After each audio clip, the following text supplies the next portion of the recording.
if prayers and fasting alone were the only means of attaining Allah's pleasure, why Hazrat Abu Ayyub Ansari left Medina and his grave was in the Turkey? কি কথা বলেছেন! আমি নিজ ইতিহাসের ছাত্র, তার কথা শুনে তো আমার অন্তরে জ্বালা তৈরি হয়েছে, শ্বাস তৈরি হয়েছে। দুনিয়াতে কোনো ফিতনা আসলে তুই ইশারে সে বতা দে দি হে তুরবত মেরি, আমার মাটি আমারে বলে, কবরের মাটি বলে দুনিয়ার উপর ফিতনা এসেছে। আমরা বুড়ো হয়ে গেছে, বেশি দিন দুনিয়াতে আর থাকবো না, সময় একেবারে ঘনিয়ে আসছে, নানা জটিলতায় আক্রান্ত। আমি আশাবাদী, আমরা দেখে যেতে না পারলেও এমন একদিন আসবে বাংলাদেশের সিরাতের আদর্শে একটা কল্যাণ রাষ্ট্র প্রতিষ্ঠিত হবে। আজকের এই মনজ্ঞ সেমিনারের মহতরম সভাপতি, মহান জাতীয় সংসদের মাননীয় বিরোধী দলীয় নেতা, মাননীয় সংসদ সদস্যবৃন্দ, বিজ্ঞ নিবন্ধকার, সুধীমণ্ডলী, আল্লাহ তাআলা শুকরিয়া আদায় করি যে আজকের এই বর্ণাঢ্য অনুষ্ঠানে হাজির হতে পারলাম, আলহামদুলিল্লাহ। প্রফেসর ডক্টর আকম আব্দুল কাদের এবং আমি সমসাময়িক। আজ থেকে 43 বছর আগে আমরা চট্টগ্রাম বিশ্ববিদ্যালয়ের শাহজালাল হলের 107 নম্বরে থাকতাম। আমি উপদেষ্টা হওয়ার পরে যখন চট্টগ্রাম বিশ্ববিদ্যালয়ে গেছি, ভাইস চ্যান্সেলর মহোদয়কে বলেছি যে আপনি প্রভোস্টকে বলেন আমি 107 নম্বর রুমে একটু দেখতে যাব। 43 বছর পরে গেছি। এই পাশে থাকতেন ডক্টর আকম আব্দুল কাদের, এই পাশে থাকতাম আমি। ডক্টর আব্দুল কাদের সাহেব চট্টগ্রাম বিশ্ববিদ্যালয়ের শিক্ষক হয়েছেন, আমি বাংলাদেশ সরকারের উপদেষ্টা হয়েছি। এবং ওই রুমে যে দুজন থাকতো তাদেরকেও বলেছি যে তোমরা তৈরি হও, আমাদের মতো তোমাদেরকেও সামনে অগ্রসর হতে হবে। এবং প্রফেসর আব্দুল কাদের সাহেব অত্যন্ত মেধাবী, ভার্সাটাইল জিনিয়াস, সারাদিন পড়াশোনা করতেন। আমি তো অনেক সময় ঘুমাতাম। আমি এক সময় আব্দুল কাদের ভাইকে বলি, আপনার কি পরীক্ষা? বললো না, পরীক্ষা নেই। এবং বিজ্ঞ নিবন্ধকার, কলামিস্ট, লেখক হিসাবে তার তুলনা নাই। আমি একসাথে আমরা বিমানে এসেছি চট্টগ্রাম থেকে। আমি বিমানের উপরেই 17 পৃষ্ঠার নিবন্ধ আমি পাঠ করে ফেলেছি। অনেক কথা তিনি লিখেছেন। একটা নিবন্ধের ভিতরে সব কথাও আবার আনা যায় না। 17 পৃষ্ঠার ভিতরে তিনি রাষ্ট্র সংস্কার, আধুনিক রাষ্ট্রের ধারণা, রাসূলুল্লাহ সাল্লাল্লাহু আলাইহি ওয়াসাল্লামের মদিনার সনদ, এগুলো সব বিস্তারে আলোচনা করেছেন। আমি থিসিস করেছি, ডক্টরাল থিসিস করেছি সিরতের উপরে। 47 ক্লজেস অফ মদিনা চার্টার, এটা ইবনে হিশামের কিতাবে আছে, আস-সিরাতুন নববিয়্যাহ। কিন্তু প্রফেসর আব্দুল কাদের সাহেব 53টা ধারা এনেছেন। তাহলে তার অধ্যয়ন, তার গবেষণা much more advance professor Abdul Kader সাহেবের। আমরা দোয়া করি আল্লাহ তাআলা ওনাকে হায়াতে তয়্যিবা দান করুন। এবং রাসূলুল্লাহ সাল্লাল্লাহু আলাইহি ওয়াসাল্লাম মদিনা সনদের মাধ্যমে যে রাষ্ট্রের, এটা কল্যাণ রাষ্ট্র বেসড অন সভরেন্টি অফ আল্লাহ তাআলা করেছেন, এটা বাস্তব। প্লেটো তার রিপাবলিকে আইডিয়াল স্টেটের কথা বলেছেন, ফিলোসফার কিংয়ের কথা বলেছেন, কিন্তু প্রতিষ্ঠা করে দেখাতে পারেন নাই। হযরত মুহাম্মদ সাল্লাল্লাহু আলাইহি ওয়াসাল্লাম was the first man in the history of the world. He established Medina state based on the Holy Quran and the Sunnah. এটা থিওরি মার্জড উইথ প্র্যাকটিস, কথার সাথে কাজের মিল আল্লাহ রাসূল করে দেখিয়েছেন। এবং আমরা যত বেশি সিরতের আলোচনা করব, এই যে প্রতিযোগিতা 50,000, 40,000, 30,000, 10,000 করে দিচ্ছেন, এতে প্রতিযোগীরা উৎসাহিত হবে। আমি আপনাদের আহ্বান জানাবো, সিরতের এই আদর্শ, রাসূলুল্লাহর রাষ্ট্র সংস্কারের ধারণা, হযরতের মদিনার 10 বছরের জিন্দেগি, মক্কার 13 বছরের জিন্দেগি আমরা জনগণের কাছে পৌঁছাই। আমাদের হৃদয় আলোকিত হবে, আমাদের অন্তরের কালিমা সংকীর্ণতা বিদূরিত হয়ে যাবে সিরতের আলোচনার মাধ্যমে। ইউরোপে একটা গবেষণা হয়েছে, রাসূলের আদর্শ পৃথিবীর কোন কোন দেশে বেশি আচরিত হয়, পালন করে কোন দেশে? 30-এর ভিতরে মুসলমানের কোনো দেশ নাই,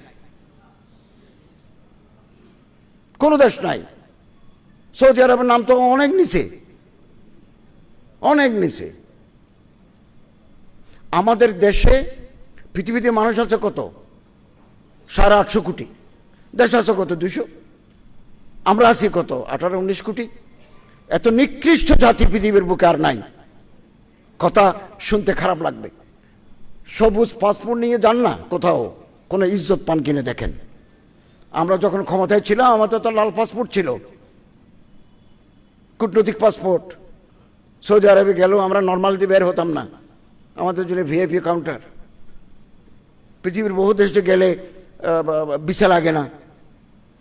সবুজটা নিয়েও গেছি তো, এখন তো সবুজ নিছি, আগেও সবুজ ছিল, মাঝখানে লাল হয়েছে। কোনো দেশে ইজ্জত নাই, কোনো দেশে। মার্কিন যুক্তরাষ্ট্র, আপনি তুরস্কে যান, তুরস্কে 3বার দাওয়াত পেয়ে যেতে পারি নাই। ভিসার জন্য দিলে 21 দিন কর্মঘণ্টা লাগবে, কর্মদিন লাগবে, এগুলো করতে করতে সেমিনার চলে যায়। আর আমার ছেলে আমেরিকা ইউনিভার্সিটিতে পড়ে, তার মার্কিন ভিসা আছে, সে ইস্তাম্বুলে যাবে, 4 দিন থাকবে। অনলাইনে আবেদন করার 1 মিনিটের ভিতরে রিপোর্ট আসলো, your visa has been issued. Malaysia গেছি, আমার বন্ধু চট্টগ্রাম বিশ্ববিদ্যালয়ের প্রফেসর ডক্টর মাহমুদুল হাসান আজহারি ওখানে থাকেন, উনি আসছেন। আমারই নিয়ে গেল সিপিয়াগুলির ভিতরে, আমি বাংলাদেশি, আমার পাসপোর্ট সবুজ। আর ডক্টর মাহমুদুল্লাহ আজহারিকে স্টাম্প মেরে সম্মানজনক বিদায় দিয়ে দিল। আমার ওখানে নিয়ে বলে যে কেন আসছেন, কতদিন থাকবেন, কি করবেন। কত করে বুঝালাম আমি এখানে আসছি, আমার ওয়াইফ নিয়ে আসছি তোমাদের দেশ দেখার জন্য। তারপরে সারি দিল 1 ঘন্টা পরে। পৃথিবীর কোন দেশে এই দিন ওমরা করে আসলাম, চেয়েছিলাম একটা মিশর যাব। আমি ইউনিভার্সিটিতে কলেজে বহুদিন ancient history of the Egypt এই সাবজেক্টের উপর শিক্ষকতা বক্তব্য রেখেছি, পাঠদান করেছি। একটু মিশর দেখব, ট্রানজিট করা যায়, ঢাকা, কায়রো, জেদ্দা। এখন এটা আমি যাওয়ার কয়েকদিন আগে বন্ধ করে দিয়েছি। বললো যে তোমরা মিশরে যাই, লিবিয়া হয়ে ভূমধ্যসাগর পার হয়ে ইতালি যাও। কি কারবার! আসুন না, চরিত্র ভালো করে ফেলি, আমরা ভালো হয়ে যাব। সিরতের আদর্শই আমাদেরকে ভালো করতে পারবে। উত্তর ইউরোপ, নরওয়ে, ফিনল্যান্ড, ডেনমার্ক জেলখানা নাই, সুইজারল্যান্ডে জেলখানা নাই, আর আমাদের জেলখানায় জায়গা নাই। এবং বাসযোগ্য দেশ নরওয়ে, ফিনল্যান্ড। তো এভাবে হলো কেন? আমাদের বাংলাদেশের বড় বড় মসজিদে বাইতুল মুকাররম সহ জোতার বাক্স আছে, লাইনে লাইনে জোতার বাক্স আছে। পৃথিবীর কোনো দেশে নাই, পৃথিবীর কোনো দেশে না। আমি বিভিন্ন মাহফিলে যাইছি, আগে জোতা হেফাজত করি। কি কি জাতি আমরা! আমার তো কেমন লাগে, আমরা কি! তারপরে মুসলমানের কামড়া কামড়ি, একজন আরেকজনের প্রতি অশোভন বক্তব্য। এতে করে we are throwing mud to each other. এতে পানি গোলা হয়ে যাচ্ছে। পানি গোলা হলে শত্রুদের পক্ষে গোলা পানিতে মাছ শিকার করা সহজ। To catch the fish in trouble water it will be easy. অতএব আমরা ঐক্যের পক্ষে, ওয়াহাদাতে উম্মতের পক্ষে, বিভাজনের আমরা বিরুদ্ধে। আসুন আমরা কাছে আসি। আমাদের অন্তরটা ছোট। জহিরুদ্দিন মোহাম্মদ বাবরের একটা অটোবায়োগ্রাফি আছে, দি মেমোরিজ অফ বাবর, বাবুর নামা। ওখানে লেখা আছে, তিনি বলছেন, the heart of the people of India is chicken hearted. ভারতের মানুষদের অন্তর ছোট, মুরগির বাচ্চার মতো ছোট। They have no room in their heart to accommodate others. অন্যজনকে বুকে নেওয়ার মতো এই শক্তি, এই প্রশস্ততা তাদের বুকে নাই। তারা জুদা হতে চায়। এক পরিবারে ভাই বেরাদর মিলে এক হাঁড়িতে রান্না করে খেলে কি অনাবিল আনন্দ পাওয়া যায় ভারতের জনগণ জানে না। ফুলের প্রতি তাদের আকর্ষণ নাই। 16 শতাব্দীতে লিখছে যে এটা, 16 শতাব্দীতে। অতএব আসুন আমরা অন্তরকে বড় করি। আমরা দোষ দেখব না, আমরা মানুষের গুণ দেখব। যে দেশের মাটিতে শহীদের রক্ত পড়ে, যে দেশের কবরস্থানে শহীদ শুয়ে থাকে, ওই দেশে সিরাতের আদর্শে রাষ্ট্র প্রতিষ্ঠা সময়ের ব্যাপার মাত্র। আমরা আশাবাদী। আমি যখনই দিল্লি যাই, যতবার গেছি, আমার নানা কারণে গেছি, আমি শাহ ওলিউল্লাহ দেহলভির কবর জিয়ারত করি। ওখানে মোহাম্মদ মিয়া সাহেব নামে একজন স্কলারের কবর আছে। ওনার কবরের উপর লেখা আছে যে দুনিয়াতে কোনো ফিতনা আসলে তুই ইশারে সে বতা দে দি হে তুরবত মেরি। আমার মাটি আমারে বলে, কবরের মাটি বলে দুনিয়ার উপর ফিতনা এসেছে। আমরা বুড়ো হয়ে গেছে, বেশি দিন দুনিয়াতে আর থাকবো না, সময় একেবারে গনিয়ে আসছে, নানা জটিলতায় আক্রান্ত। আমি আশাবাদী, আমরা দেখে যেতে না পারলেও এমন একদিন আসবে বাংলাদেশের সিরাতের আদর্শে একটা কল্যাণ রাষ্ট্র প্রতিষ্ঠিত হবে। আমরা তার লক্ষণ দেখতে পাচ্ছি। লোক তৈরি হয়েছে আলহামদুলিল্লাহ, আগামী দিনে আরো লোক তৈরি করতে হবে। এবং সম্মানিত হাজরিন, তুরস্কে একজন প্রধানমন্ত্রী ছিলেন, আপনাদের জানা আছে, নাজমুদ্দিন আরবাকান। 1 বছর তিনি ক্ষমতায় ছিলেন। তিনি বলছেন, if prayers and fasting alone were the only means of attaining Allah's pleasure, why Hazrat Abu Ayyub Ansari left Medina and his grave was in the Turkey. কি কথা বলেছেন! আমি নিজ ইতিহাসের ছাত্র, তার কথা শুনে তো আমার অন্তরে জ্বালা তৈরি হয়েছে, শ্বাস তৈরি হয়েছে। নামাজ রোজা আমরা পড়বো, এগুলো ফারাইজুল্লাহ। হযরত আবু আইয়ুব আনসারীর বাড়িতে মদিনা, তো রাসূলুল্লাহর মেজবান। তিনি কেন তো ইস্তাম্বুলে, তার কবর কেন ইস্তাম্বুলে? ইবাদত, এই মুরব্বাজা যেগুলো আমরা করে থাকি, এগুলো তো আমরা করবোই। এগুলো ফারায়েজ, ওয়াজিবাত, মুস্তাহাব্বাত, নওয়াফিল, এগুলো করবোই। কিন্তু আল্লাহকে রাজি করার জন্য আরো অনেক পথ আছে। কেন তিনি মদিনা ছাড়লেন? 1 রাকাত নামাজ পড়লে 50 ওয়াক্ত নামাজের সওয়াব। Why he left Medina? হাদিস, হযরত সাল্লাল্লাহু আলাইহি ওয়াসাল্লাম বলেন, আউয়ালু জাইশিন মিন উম্মতি ইয়াগজুনা মদিনাতা কাইসার মাগফুরুল লাহুম। কুস্তুনতুনিয়া মানে কনস্টান্টিনোপল, বর্তমান Istanbul. It was the capital of Byzantine empire.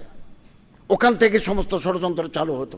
আপনি উগ্র বাক্যে পাশে রেখে শান্তিতে ঘুমাতে পারবেন না। হয়তো বাক্যে বধ করে দিতে হবে, না হলে আপনার সেফটির জন্য একেবারে আয়রন ফেন্সিং তৈরি করতে হবে। হযরত সাল্লাল্লাহু আলাইহি ওয়াসাল্লাম বলেন, আমার উম্মতের মধ্যে প্রথম দল যারা কুস্তুনতুনিয়া, মদিনাতুল কায়সার মানে কনস্টান্টাইনের দেশ, কায়সারের দেশ, যুদ্ধ করবে, আল্লাহ তাদের মাফ করে দিবেন। এই জন্য তিনি ইস্তাম্বুল গেছেন। বুখারী শরীফের হাদিস। এখানে তো অনেক মুহাদ্দিসিনরা আছেন, আপনারা আছেন সামনে। উম্মে হারাম ঘরে আল্লাহ রাসূল সাল্লাল্লাহু আলাইহি ওয়াসাল্লাম ছিলেন। হযরত বললেন, আউয়ালু জাইশিন মিন বাহার ফিল বাহার কত আউজাবু। উম্মে হারাম বলতেছেন, ইয়া রাসূলুল্লাহ আনা ফিহিম। হযরত বলেন, আনতে ফিহিম। তো তারা মদিনা ছাড়ি কনস্টান্টিনোপল গেছে। আমি এবং আপনি, আমরা এবং আপনারা, আনতুম ফি রাবাতিন দায়েম, আমরা যুদ্ধের ময়দানে আছি। আমাদেরকে সতর্ক থাকতে হবে। আমি ইতিহাসের ছাত্র হিসেবে যখন দেখি এক দল আরেক দলের বিরুদ্ধে, এক মুসলমান আরেক মুসলমান বিরুদ্ধে, আলেম আরেক আলেমের বিরুদ্ধে খুব বিশ্রী ভাষায়, অশালীন ভাষায়, গায়রে মুহাজ্জাব ভাষায় আক্রমণ করে, আমার মনে হয়, আমার তখন ধারণা হয় তৃতীয় কোনো শক্তি এখানে খেলতে নেমেছে কিনা। আমাদেরকে সতর্ক থাকতে হবে। ইনশাআল্লাহ আজিজ, সফলতা আসবেই আসবেই আসবেই। এবং সিরতের আরেকটা আলোকিত দিক, ইন্নাল কুওয়াতা আর রামিউ, দূর থেকে মারা, দূর থেকে নিক্ষেপ করা, থ্রোয়িং টু দি রিমোটেস্ট কর্নার। হযরত বলেন, আল্লাহ মান আলিমার রামিয়া সুম্মা নাসিয়া ফালাইসা মিন্না, দূর থেকে মারার টেকনোলজি সে ভুলে গেল, সে আমার উম্মত নয়। আজকে ইরান দূর থেকে মারার প্রযুক্তি হাতে নিয়েছে। ব্যালিস্টিক ড্রোন হাতে নিয়েছে, অনেক দূর থেকে মারে, নির্ধারিত টার্গেটে পৌঁছে। মুসলিম উম্মাকে সিরতের আদর্শে এই ব্যালিস্টিক ক্ষেপণাস্ত্র, ড্রোন ক্ষেপণাস্ত্র, মিসাইল ক্ষেপণাস্ত্রের প্রযুক্তি তার হাতে নিতে হবে। আমি মক্কা প্রতিরক্ষা চুক্তির উপর নয়া দিগন্তে একটা উপসম্পাদকীয় লিখেছি। 3 দেশ এক হয়েছে, সৌদি আরব, তুরস্ক, পাকিস্তান। সৌদি আরবের অর্থ আছে সৌদি আরব সামরিক ক্ষেত্রে যে টাকা ব্যয় করে, রাশিয়া, আমেরিকা, ইসরায়েলের পরে সৌদি আরবের স্থান। তো তার টাকা আছে, অর্থ আছে, পুঁজি আছে। তুরস্কের ড্রোন আছে, আধুনিক প্রযুক্তি আছে। তুরস্কের, পাকিস্তানের পারমাণবিক বোমা আছে। এখন মিশরও যদি যোগ হয় তাহলে তো একটা থার্ড পাওয়ার তৈরি হয়ে যাবে। এবং আরব দেশকে পাশ্চাত্য যে প্রতিরক্ষা সুরক্ষা দিতে পারে নাই, মক্কা চুক্তি তার প্রমাণ। অতএব আমরা আশাবাদী হব, আমরা বিলকুল হতাশ হব না। আল্লামা ইকবাল বলেন, না উম্মীদ ন হো আই ইকবাল আপনি কিস্তে বয়রা আছে, যারা নুম হে তুই বেটি বড়ে যার খাইছে হে সাখি। আমার যে বাগান আছে, আমার যে বিটা আছে, ওখানে আগাছা জন্মেছে। আমি আগাছা জন্মানোর কারণে আমি হতাশ হলে চলবে না। আগাছা আমার কাটতে হবে, মাটি চাষ দিতে হবে, পানি ডালতে হবে, ঘাম দিতে হবে, প্রয়োজনে বুকের তাজা রক্ত দিতে হবে। এই মাটি যদি ভিজে তো বড়ে যার খাইছে হে সাকি, তাহলে সোনার ফসল পড়বে আমাদের পিঠায়। আমাদের মাতৃভূমি বাংলাদেশে অনেক শহীদের রক্তে রঞ্জিত হয়েছে এই দেশ। অনেকে অনেক কবরস্থানে শহীদ শুয়ে আছে এই 54 বছরের ইতিহাসে। জুলাই বিপ্লবেও অনেক শহীদ, আমি নিজে কবর জিয়ারত করেছি, বিভিন্ন জায়গায় গেছি, আহতদের দেখতে গেছি। অতএব এই দেশে মদিনার আদলে সংস্কার হবে, রাষ্ট্র ব্যবস্থা প্রতিষ্ঠিত হবে। তৈরি থাকুন। আল্লাহু ওয়ালিয়ুত তৌফিক, হুয়াল মুওয়াফফিক ওয়াল মুঈন।